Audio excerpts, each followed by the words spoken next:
these truths to be self-evident, that all men are created equal, that they were endowed by their Creator with certain inalienable rights, that among these are life, liberty, and the pursuit of happiness.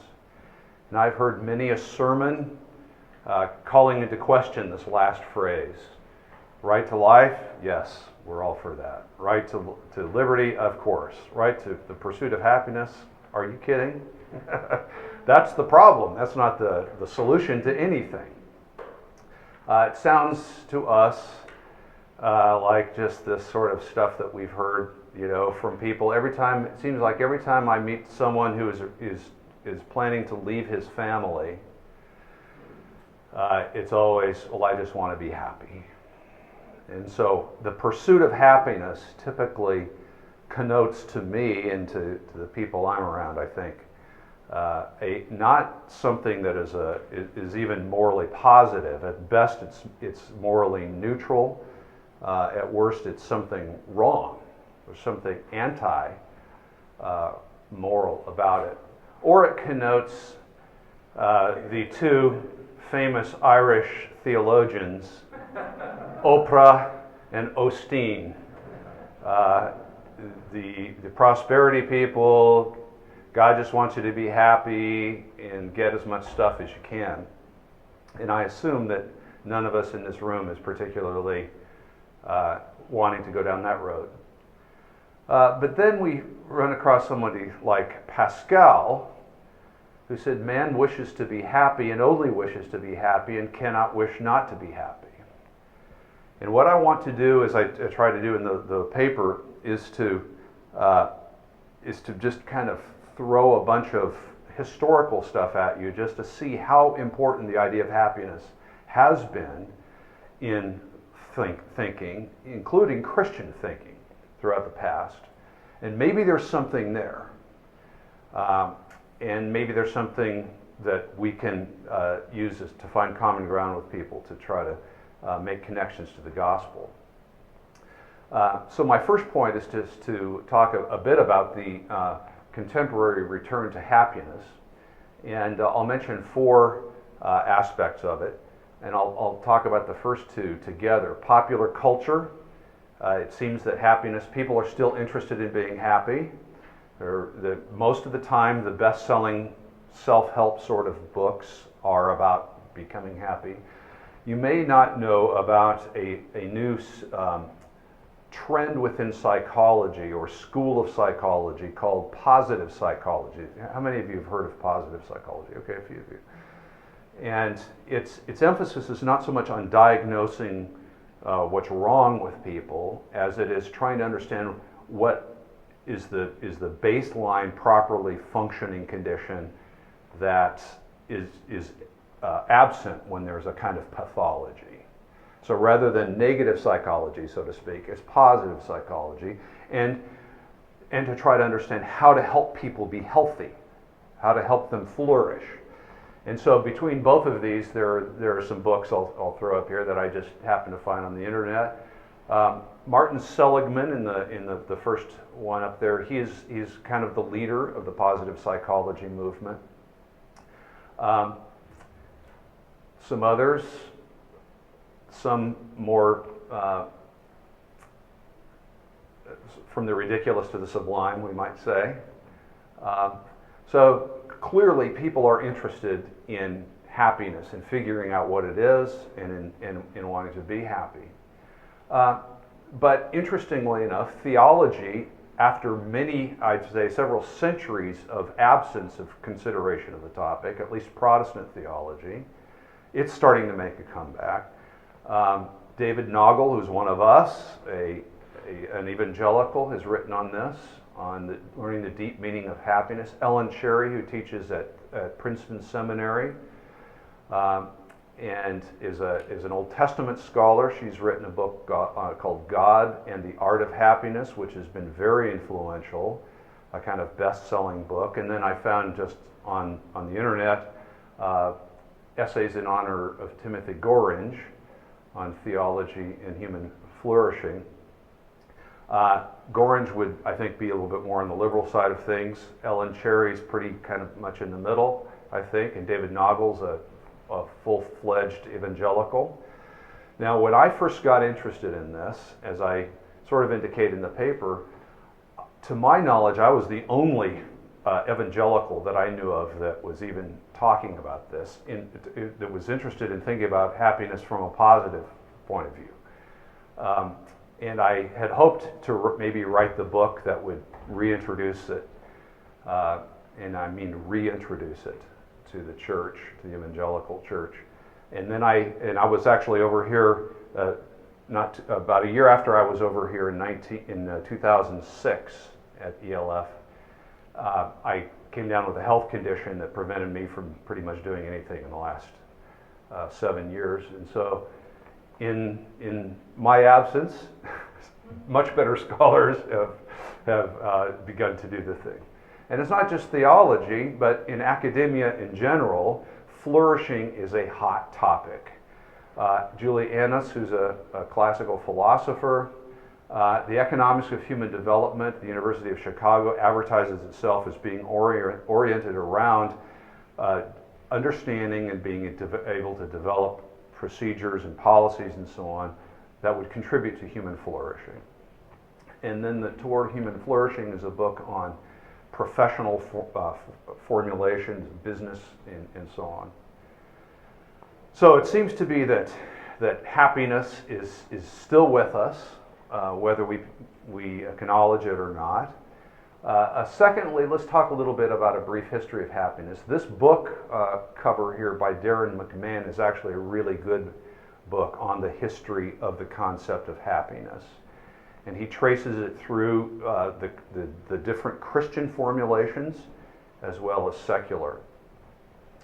But a summary would be a quote from Survey Pinker, who wrote a very influential book on the sources of Christian ethics, who said, "To anyone with an open mind, one huge fact stands out in the history of morality. For the ancients, Christians, and pagans alike, the question of happiness was primary.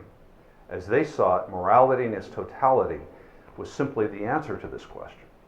And the thing was obvious. It never occurred to them to talk about it." I'll talk about classical philosophy or classical thought. And what I mean by that is ancient and medieval. And the central moral question for the ancients, for the classical thinkers, including the classical Christian thinkers, was not the question, what should I do in this situation where there's a difficult moral dilemma or something like that. The central question was Socrates' question. What kind of life is worth living? What is a good life? What is a flourishing life? What is the summum bonum, the highest good that can grab my allegiance and organize the priorities of my life? What kind of life is worth living? As Dallas Willard said, Jesus in the Sermon on the Mount is asking the two fundamental questions of ancient philosophy. What kind of life is worth living, and how does one become a good person? And so you can see that this concern for happiness, which the ancient people didn't see as a matter of being a superficial kind of subjective thing, but something very much objective and deep, an objective matter that based on the kinds of beings that we are, there are objective answers to the question, what is a flourishing human being? What is a good human being? What kind of life is worth living? So that's the big kind of overarching thing. And I talked about some of this in the book. Here's where we're headed in this point. A little bit of classical background, the medieval shift away from this kind of thinking, some postmodern and modern development of it, and then some contemporary consequences. First of all, classical background, some quotes from Aristotle and Seneca. These were in the paper. Aristotle says, "Now happiness," and his word is eudaimonia, "more than anything else seems complete without qualification. For we always choose it because of itself, never because of something else. It's an end in itself. Honor, pleasure, understanding, and every virtue we certainly choose because of themselves. So those are intrinsic goods. Those are things that we choose for their own sake, since we would choose each of them even if it had no further result. But we also choose them for the sake of happiness, supposing that through them we shall be happy. Happiness, by contrast, no one ever chooses for their sake or for the sake of anything else at all. So the way that eudaimonia worked for Aristotle, and I think this was generally held by classical thought, is that when we ask, why did you do this? Well, I did it in order to do this. Why did you want to do that? In order for this.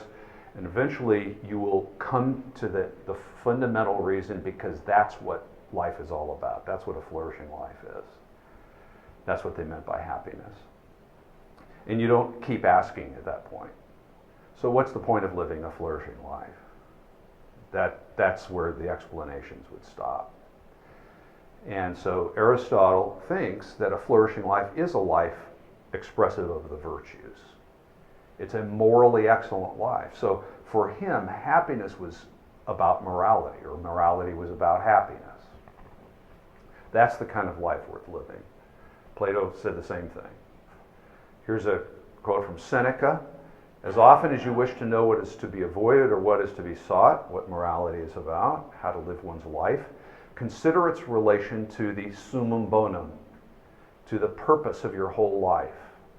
For whatever we do ought to be in harmony with this. No man can set in order the details unless he has already set before him the chief purpose of his life. And again, this idea of the chief purpose of one's life was to understand what the chief good is, a life worth living, and then order one's life to that. That's the center aim. It's an aspirational way of thinking about life. This is the sort of life that one ought to lead. It's an objective matter. In theology, a few quotes here from Augustine. Again, this was in the paper. And as I pointed out there, this is something that Augustine said in a sermon that would, at least for an American pastor, would usually cost him his job if he were to say this in a sermon. All philosophers in common have sought to grasp the happy life by studying, by engaging in discussion, and by living. Many philosophers would wonder about whether that's true, or at least whether philosophy is a good bet for that. But that is the classical way of thinking about philosophy. This has been the one and only reason for philosophizing. And now I consider that philosophers are no different from us Christians in this respect. For if I ask you why you have believed in Christ and why you have become Christians, every man gives this true answer: to achieve the happy life. Therefore, the appetite for the happy life is common to philosophers and Christians alike.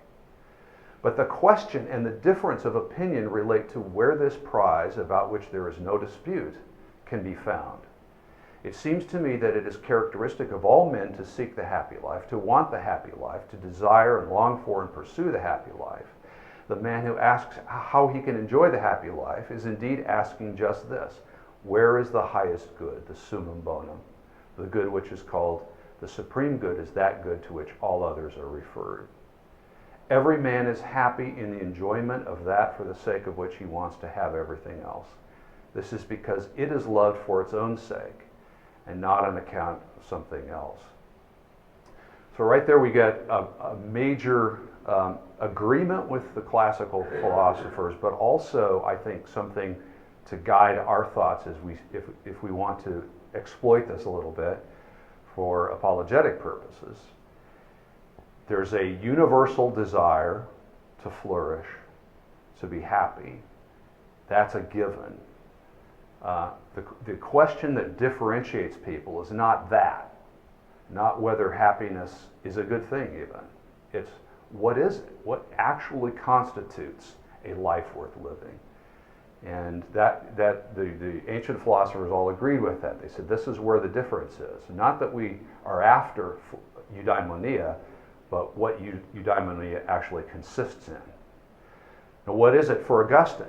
Well, here's another slide along the same lines. We call it the supreme good, summum bonum.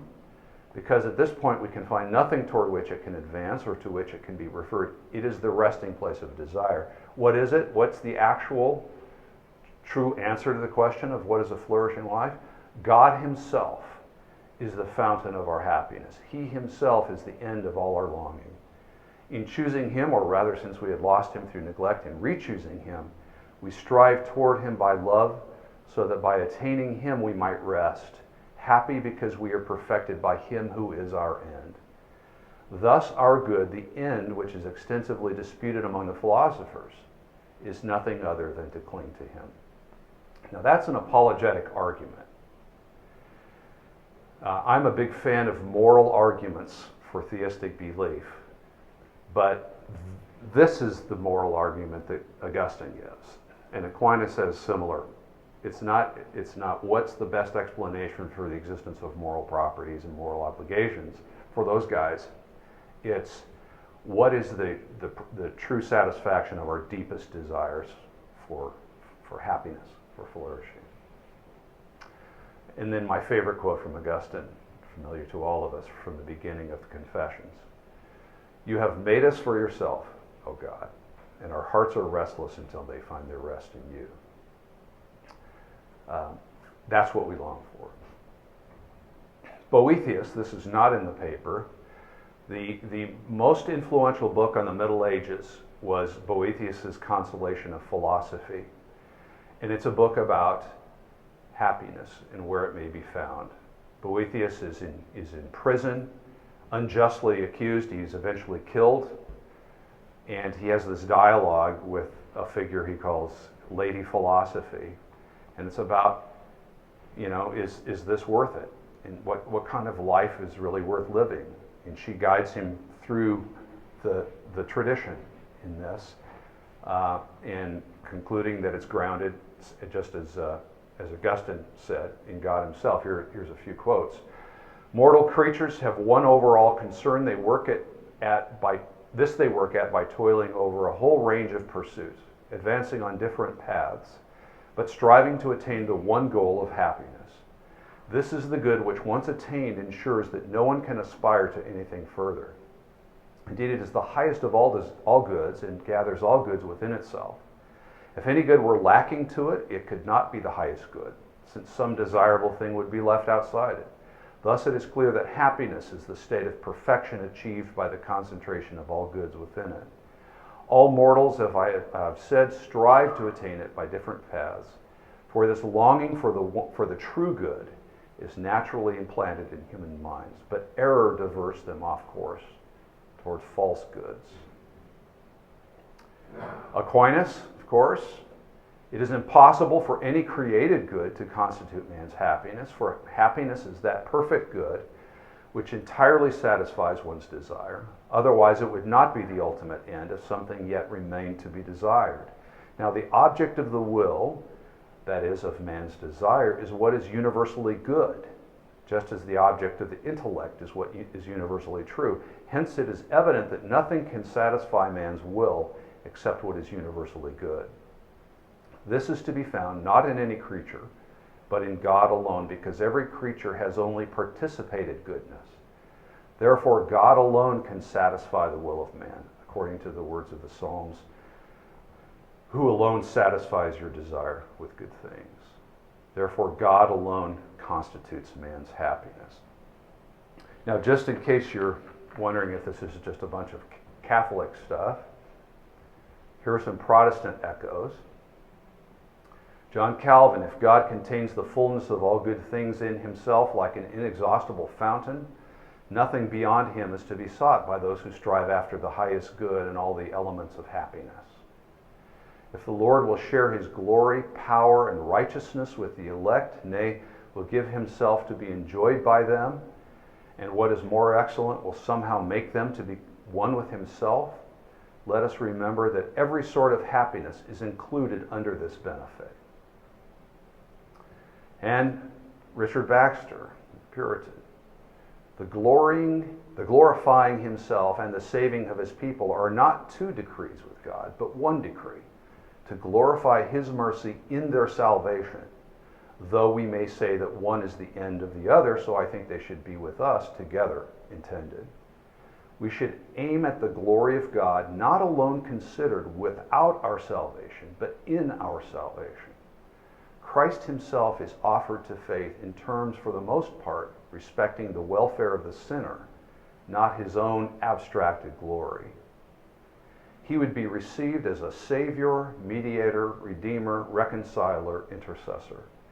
And all the precepts of Scripture, being backed with so many promises and threatenings, every one intended of God as a motive to us, to imply as much. There's so much we can talk about there. Let's move to a second stage now, the medieval shift, and I'm going to be very brief here, way too brief. And my outline is a little bit misleading here. But first of all, let's talk about a couple of theologians who are also philosophers. English, late medieval theologian philosophers. Duns Scotus, beginning with Scotus, but then kind of coming to real fruition with William of Ockham. There is a shift in thinking about ethics, moving away from this end-directed, aspirational, good-oriented framework of thinking about ethics as a kind of pursuit of a flourishing life, of a life worth living and so on, to much more of an emphasis on duties and obligations. And there's a historical story to be told about why that was the case. But that, in fact, is where our deontological emphasis in ethics tends to come from. As well as there was a shift away from seeing our nature as something that has objective value. All value and obligations begin to be seen as being projected initially by God, by his will onto things that did not have value already, on actions which did not have rightness or wrongness already within them, but as a kind of arbitrary projection of will. And the upshot, though, became a shift to looking at value and obligation that way from a human perspective as well. That it is a matter of the value is subjective and arbitrary, is a matter of a human will or projecting it.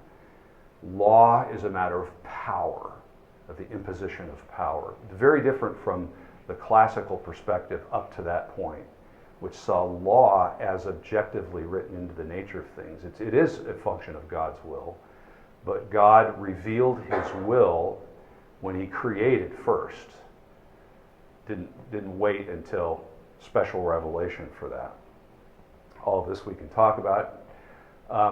In any case, at this point, there becomes a kind of shift away from this older way of thinking about ethics. Now here's where my outline is misleading, because I want to talk about two modern philosophers, but I just want to emphasize that Kant is an early modern philosopher who's expressing this new way of thinking about ethics pretty dramatically. So for Kant, you may be familiar with this. He strongly distinguishes between prudence, which is about flourishing, and morality, which is about law and duty. And they are completely separate now for Kant. Now, the classical thinkers, including people like Augustine and Aquinas and Christians, prudence and morality were coextensive. Flourishing, morality was about a flourishing life. So for Kant, morality is strictly a matter of duties and rights, and happiness is about self-interest. and it needs to be bounded and restricted by morality.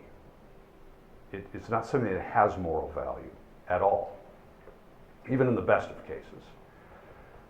On the other side of the ledger, another little bit later modern philosopher, John Stuart Mill, the most famous kind of originator, one might say, of utilitarianism, he reacted against the Kantian emphasis on duties and wanted to go back to a kind of teleological, end-directed, flourishing-oriented ethic, and yet it was a very different one from the way the classical thinkers. They saw the end that we're after is a life, a moral life that is expressive of virtue and so on. Whereas Mill wants to say, no, it's the maximization of non-moral goods. Now, a lot of people will confuse Mill with the kind of picture that I'm talking about, but there's a huge shift that's made. In addition, Mill is an impartialist in ethics, so he doesn't think that that it's a legitimate thing for me to seek my own flourishing. It's what makes an action right or wrong, like Kant in a way, is that it maximizes non-moral states of pleasure for everybody else. I'll come back to this a little bit later. A little bit more closer to our time, and I'm going to start moving a little faster here, I think. Some secular voices. Ayn Rand picks up both of these people pick up one sense of dissatisfaction with the law-oriented ethic. Rand wants to say, no, seeking my own flourishing is a good thing. In fact, it's the only good thing to make myself happy, and who cares about anybody else? So egoism. And so it picks up a strain of the old way of thinking without the virtue and without the richer metaphysical picture. Peter Singer, on the other hand, is the most influential proponent of utilitarianism, which again is all about that I'm supposed to kind of fall out of the picture, and I'm supposed to just it's illegitimate for me to try to flourish. Really, I need to kind of give away myself to everyone else, not in a sense, in a kind of rich understanding of what it would mean for them to flourish, but in terms of maximizing preferred states that they might want. So, in other words, happiness in both of these cases has really changed. Meanwhile, Christian voices have followed Kant and Occam, and this is the message I've heard most of my life. Don't seek happiness. Joy is okay. Happiness is an emotion, it's temporal, but joy is a way of thinking. Joy is your overall perception of life, or something like that. Well, I think this is it has some bad consequences for us. And so now into something that's maybe a little newer. First of all, what it's done is given us a view of happiness that is subjective and superficial. It's been removed from an objective grounding in creation, in the design plan of the Creator, in our natures, and so on, which is the old way of thinking about what made value objective. It's just a matter of preference. It's an expression of will rather than of reason. And it's superficial. It doesn't go deep into the reality of things.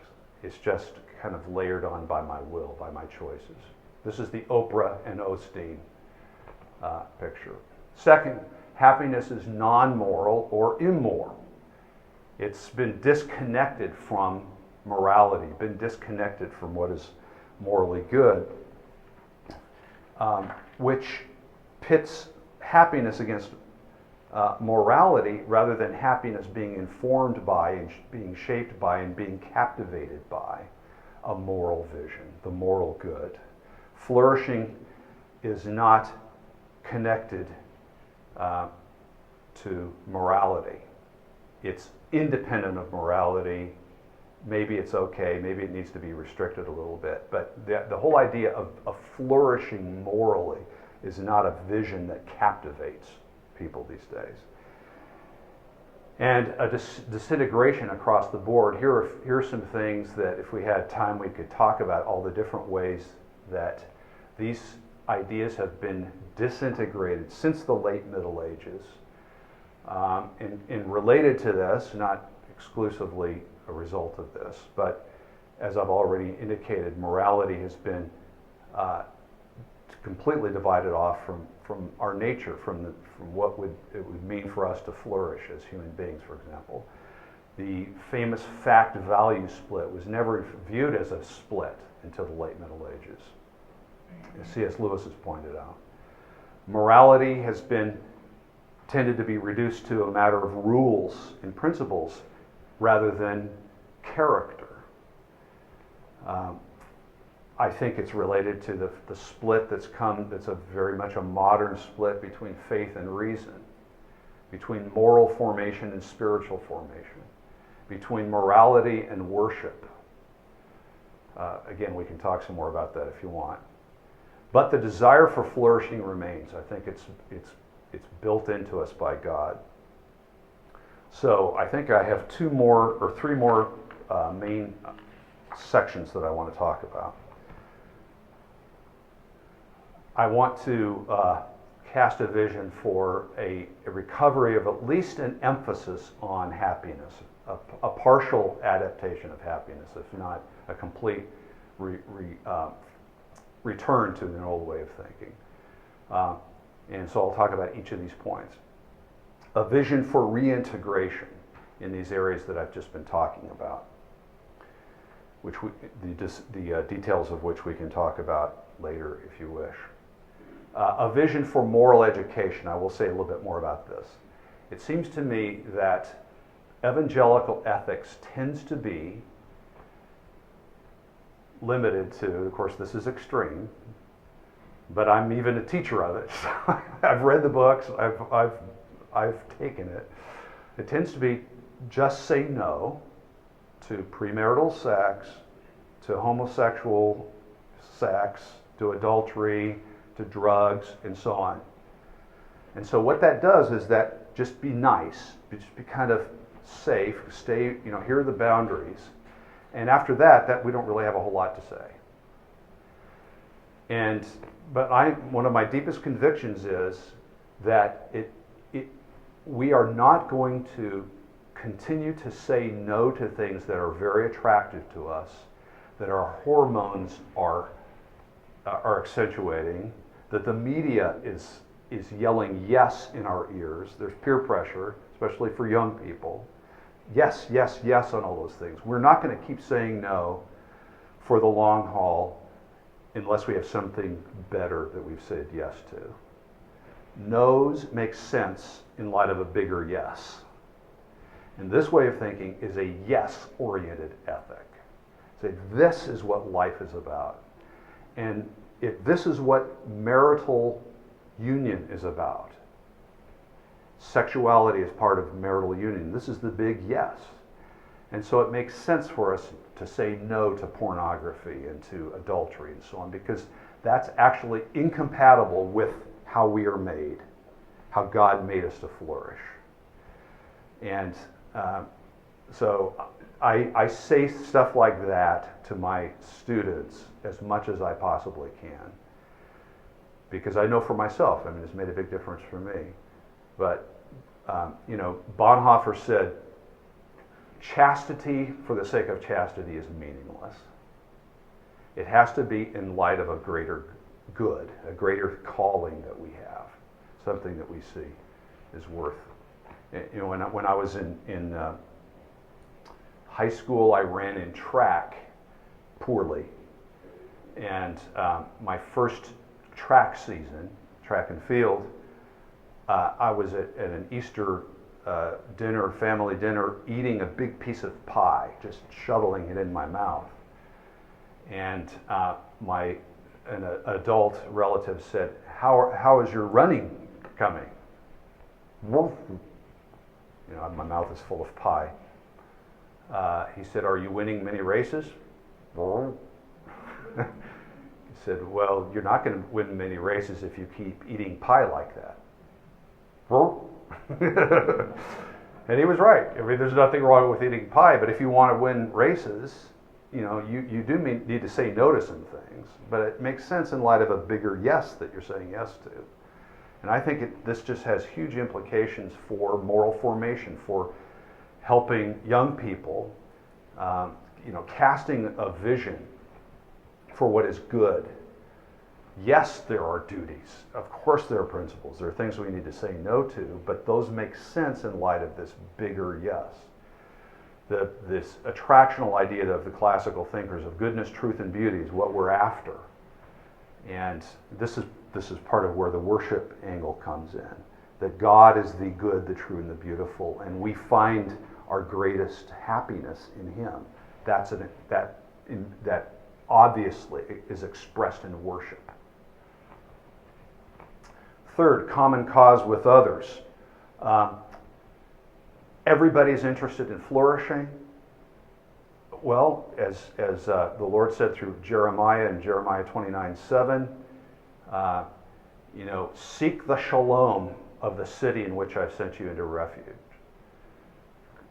Be, as Schaeffer would say, be co-belligerent. Be involved in moral common cause with people. Well, what more obvious moral common cause can we find than seeking the flourishing of people? And within that, then we can have conversations with them about, what do you think happiness actually is? And so on. We can certainly agree about some of these things, but then we have a place to speak, to go into further discussion. Resources for applied ethics. Business ethics tends to be, again, all about finding the boundary conditions. We tend not to be very positive about business itself, like it's a morally worthy activity. The business ethics tends to be don't get caught, don't do really wrong things.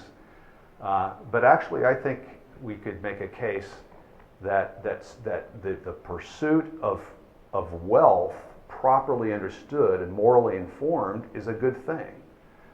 The problem is not that the business people tend to pursue wealth, it's just that they have too shrunken a view of what wealth is, of what profit is. And it includes all this moral stuff. So it gives us opportunities to engage in these areas. And then finally, response to egoism and utilitarianism, which are the modern, desiccated, shriveled memories of this older view. Egoism doesn't care about anybody else, whereas utilitarianism doesn't give me a reason to keep living my life. It's all about giving it away. And interestingly enough, Ayn Rand, who is the egoist, she's a critic most of utilitarianism and of Christianity, because she views Christianity as the central premise is that we should get rid of ourselves. We should disappear. 2 more points. Now a little bit closer to our concerns here as apologists, and then we'll talk about some objections and then open for questions. Just two major points here on the apologetics of happiness then. And I've already mentioned this, but there's significant common ground for dialogue, it seems to me. If in fact everybody is interested in human flourishing in university departments included, then the question is, okay, what does it mean for a human being to flourish? And that's going to depend on what you think a human being is. The worldview issues come in immediately now. Biblical anthropology. What is a human being? What is the image of God? What does it mean for a human being to flourish? What's wrong with, some of us in this room went to Auschwitz yesterday. What's wrong with that? Why is that so wrong, so bad, why does that do such violence to the way things ought to be? Well, these are the questions we actually have good answers to these. I have some friends who work in a very prominent university in the United States who their entire strategy, they're constantly bringing in speakers and engaging at the highest levels with scholars from a Christian perspective. And they've decided that they made a choice 10 years ago, I think, to make human flourishing as their idea. That's their entry point in every discipline. And they bring in speakers to address human flourishing within the sciences, the biological sciences, and so on, the humanities. And that's the obvious place to start for them. So I suggest that we as apologists could try, in your different cultural contexts, try this. There should be immediate buy-in, whatever language you use. I'm using, the language of happiness and flourishing. There may be better terms that you can use, but this idea that we hunger to live a meaningful, hopeful life that works. So what does that mean? What does that look like? And then just to clarify a little bit more explicitly, what I would call an Augustinian moral argument for belief in God, just put it in the form of pseudo-premises here. One, there is a God-given universal desire for happiness or flourishing. And as we've seen, this is universal. This is agreed upon by every classical thinker. And for Augustine, it's God-given. Second, this desire can only be ultimately satisfied by life with God. You have made us for yourself, O God, and our heart is restless until it finds its rest in you. Fallen human beings, 3, seek to satisfy it with other things. Now, here I make a distinction between surface happiness and deep happiness. And so to pick up on this idea that we're all oriented this way, what we're really looking for is deep happiness, but we might settle for surface happiness. And so name our idolatry, it's an attempt to flourish, which ultimately is a desire for God. As Chesterton said, the man knocking at the door of the brothel is seeking God. 4, here's the apologetic move now. Affirm what we can in surface happiness and help people dig deeper. So this is where the shift is made in my view, that if we think that happiness is something suspect, that all desire for happiness, that any discussion of happiness, and again, by happiness, I should just say, as I did in the paper, the word happiness can be kind of a placeholder here. In today, at least in English, it connotes a very subjective, superficial sort of thing. But what I'm saying is and we can change the term if you want. The good thing about flourishing is it doesn't have those bad connotations. But if we think the whole project of seeking to flourish is illegitimate, then we are not going to affirm this. But I'm suggesting that it is legitimate. Many of the ways that people seek to satisfy this ultimate desire are not legitimate. Most of the ways are not legitimate. But some of them have something going for them. Why? Because they're human beings. They're created in the image of God. So they are, as Augustine would say, our problem is not that we have desires for goods. Our problem is that we confuse those goods with the good. We try to make any one of them the central good. But he was pro-desire, pro-goods, pro-human. And I guess that's the big shift I'm wanting to commend. And so this would be an Acts 17 sort of move, as Paul did in Acts 17, where he could affirm what some of these pagan philosophers were saying without buying their whole package, and say they were getting onto something here that ultimately is explained and satisfied only in God himself. You could say, hey, I see what you're doing, and isn't it true? Yeah, I want happiness too, or I want to flourish too. How's it working for you? How's drug addiction working for you there?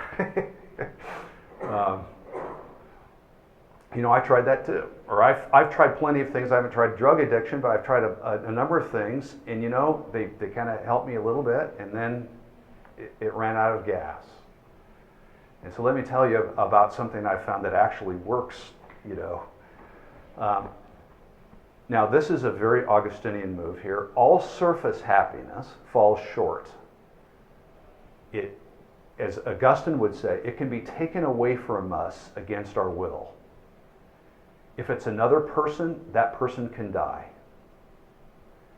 If it's a job, I can become unemployed.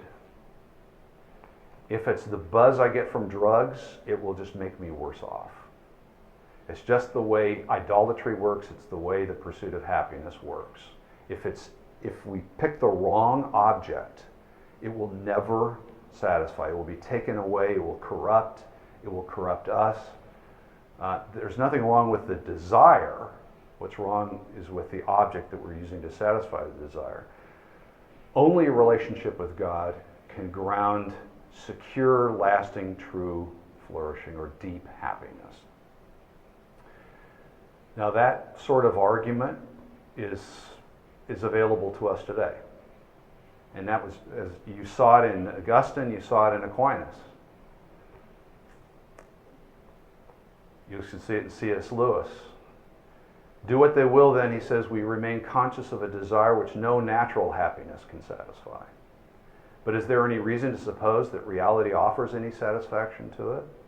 And he quotes from Matthew Arnold, nor does the being hungry prove that we have bread. Just because we have this desire doesn't mean that there actually is happiness, true happiness. Is there? Well, he says, I think it may be urged that this misses the point, this illustration. A man's physical hunger does not prove that that man will get any bread. He may die of starvation on a raft in the Atlantic. But surely a man's hunger does prove that he comes of a race which repairs its body by eating and inhabits a world where eatable substances exist. In the same way, though I do not believe, I wish I did, that my desire for paradise proves that I shall enjoy it, I think it a pretty good indication that such a thing exists and that some men will. A man may love a woman and not win her, but it would be very odd if the phenomenon called falling in love occurred in a sexless world. Okay, that this is a real desire, a real longing for something that's real. Elsewhere he said, the problem of pain is not simply that God has arbitrarily made us such that he is our only good. Rather, God is the only good of all creatures, and by necessity each must find its good in that kind and degree of the fruition of God which is proper to its nature. God gives what he has, not what he has not. He gives the happiness that there is, not the happiness that is not. To be God, to be like God, and to share his goodness in creaturely response, to be miserable, these are the only three alternatives. To try to be God ourselves, to share goodness with God, or to try to do it on our own. Those are the three alternatives. If we will not learn to eat the only food that the universe grows, the only food that any possible universe could ever grow, then we must starve eternally. We are hungry. And now, objections. First of all, is it biblical? Second, is it selfish? Third, what about divine commands? First, is it biblical? Is it the prosperity gospel? Is it the Irish theologians, Oprah and Osteen? Well, I think it can be confused with this. That's why I think it picks up on what's the little sliver of what's right in what they're saying without going down the wrong path as they do. And so here are 6 quick points to show that it's biblical. One way of thinking of what shalom is that it's another word for flourishing. The semantic range is not identical, but it's similar to the semantic range of eudaimonia. Cornelius Plantinga, the webbing together of God, humans, and all creation in justice, fulfillment, and delight is what the Hebrew prophets call shalom. We call it peace, but it means far more than mere peace of mind or a ceasefire between enemies. In the Bible, shalom means universal flourishing, wholeness, and delight, a rich state of affairs in which natural needs are satisfied and natural gifts fruitfully employed, a state of affairs that inspires joyful wonder as its creator and savior opens doors and welcomes the creatures in whom he delights. Shalom, in other words, is the way things ought to be. And we experience in Auschwitz the most absolute, stark breakdown of shalom. Second, blessed is close to flourishing as well. Think of Psalm 1.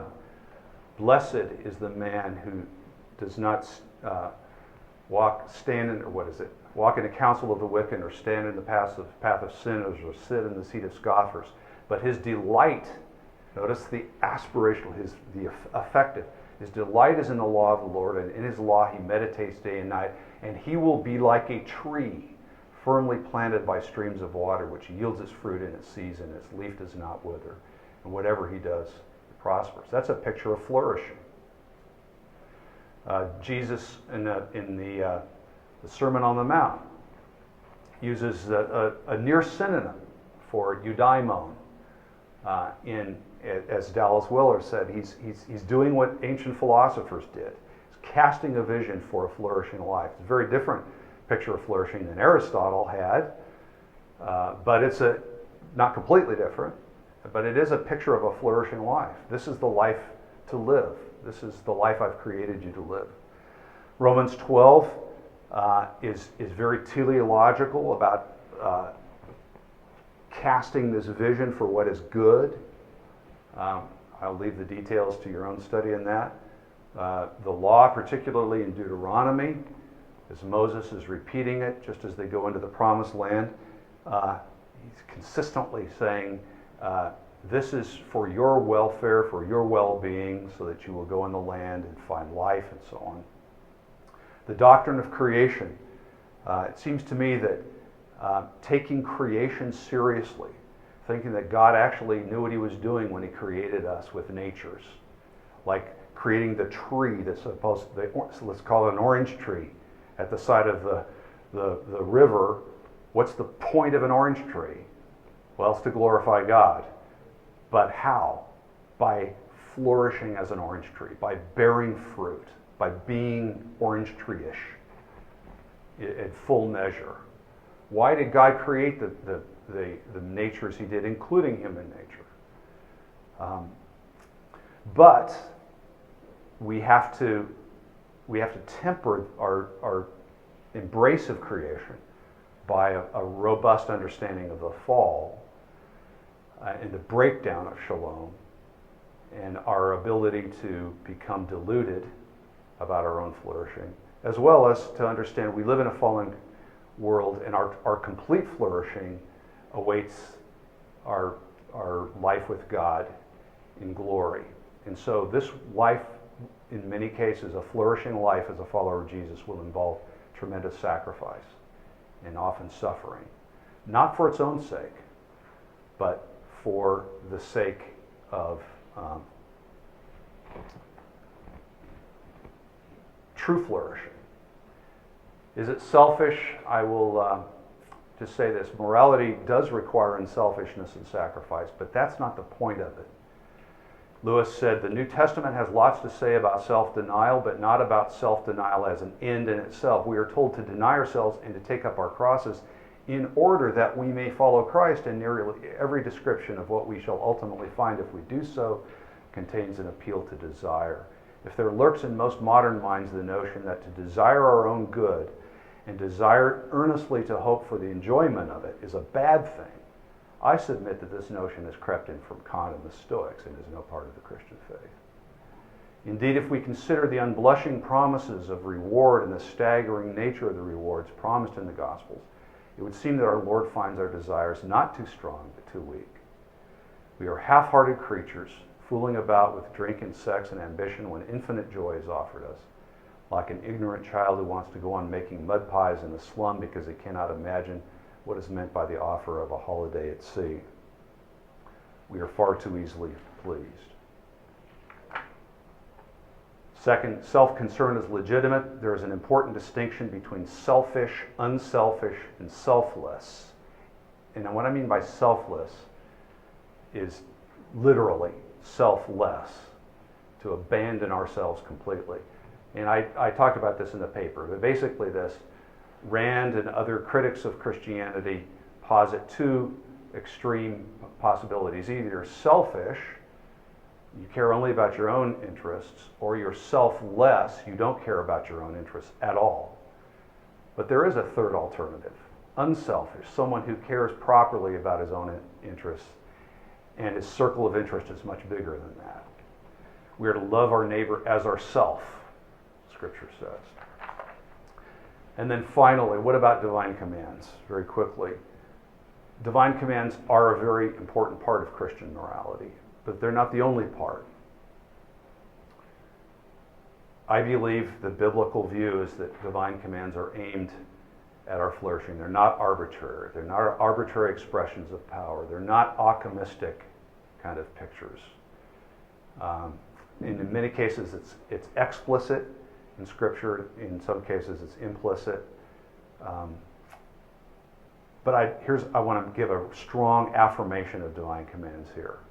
That I think any kind of happiness-oriented approach has to have a strong element of a commitment to obligation to God, to divine commands, as grounding the authority of morality.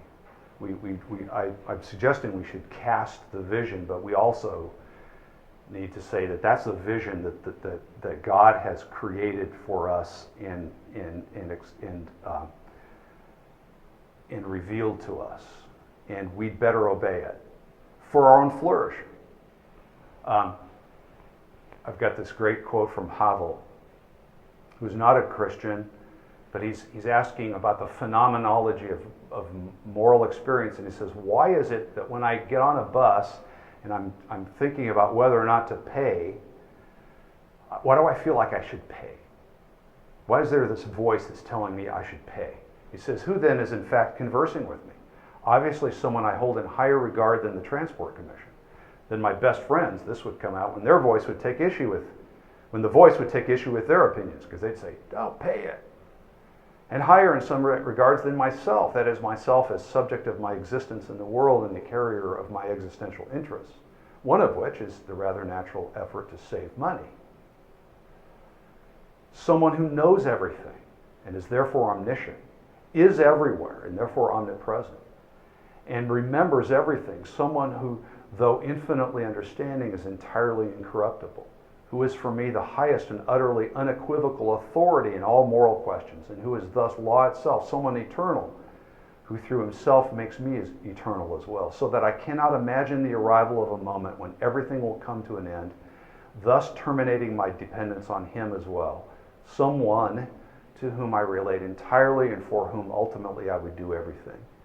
At the same time, this someone addresses me directly and personally, not merely as an anonymous public passenger, as the Transport Commission does. So we all live coram Deo. And he's acknowledging that when I'm confronted with moral obligation, I feel like I'm confronted with a person, a judge, a perfect. And that's what the old version of happiness ethics didn't have.